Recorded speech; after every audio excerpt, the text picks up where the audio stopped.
House Leader, third party. You know, Mr. Speaker, I never thought that I would see a time when a government that professed to know exactly what was good for children in care when they were in opposition missed the mark so entirely when they're in government, Mr. Speaker. Last week,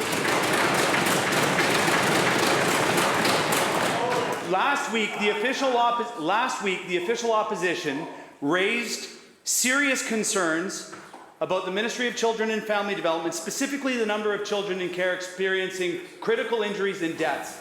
Just a few days later, a report came out showing that 470 children per month go missing from the foster care system in our province. That number is probably higher, but the Ministry of Children and Family Development doesn't keep good data to reflect it, Mr. Speaker. Hundreds of kids are fleeing every month because they feel isolated, vulnerable, and traumatized. Separating children from their families and their communities traumatizes them, and it's only made worse by the so-called child welfare system in this province, subjecting children to a revolving door of social workers, foster parents, and support. The biggest risk to them is sexualized violence, and those kids, Mr. Speaker, are disproportionately Indigenous girls. My question is through you to the Premier. These kids are under his care. What responsibility does he have for the children that go missing every month? Minister of Children and Family Development. Thank you very much, Honourable Speaker, and thank you to the member for the question. The injury or death of any child is an absolute terrible tragedy, and my heart goes out to anybody impacted. Members, Minister will continue.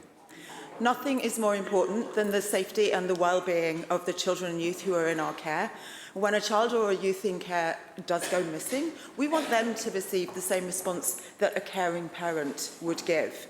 Now, the representative's report contains some really solid, important suggestions about how the Ministry can strengthen its policies and procedures, and will be acting on those recommendations.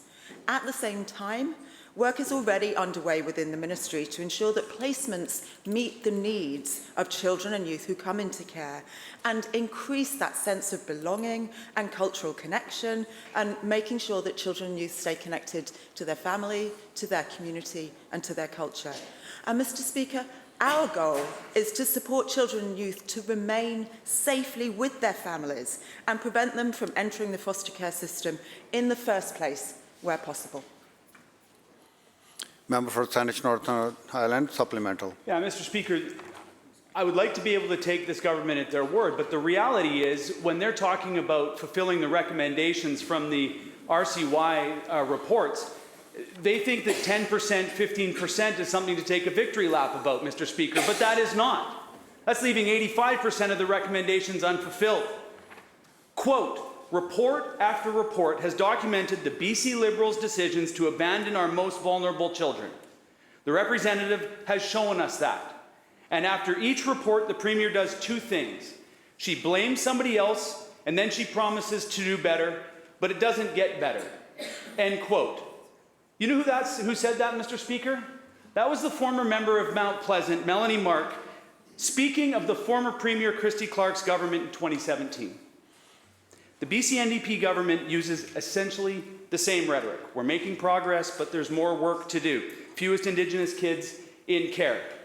It's true this government has made changes, but the reality is just like under the previous government, Mr. Speaker, we've heard this minister complain about the hundreds of kids in care are in danger every month under this BC NDP government. MCFD removes kids from their families for their safety. But what's been demonstrated, government after government after government in this province, is that the province is not a good parent for those children. Mr. Speaker, my question is to the Premier. Does he think that the kids in the government's care under his watch are safe? Minister. Thank you very much, Honourable Speaker, and thank you to the member for the question.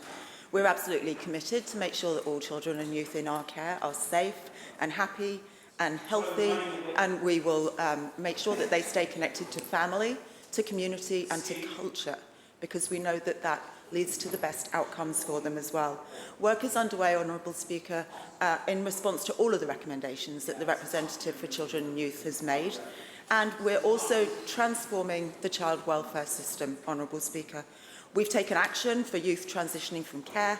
We've taken action with Bill 38, implementing Indigenous jurisdiction over child welfare. We've taken action in Budget 2023 with increased supports for youth in care and caregiver rate increases. And, Honourable Speaker, every single day we continue to care for children and youth and to support them to thrive.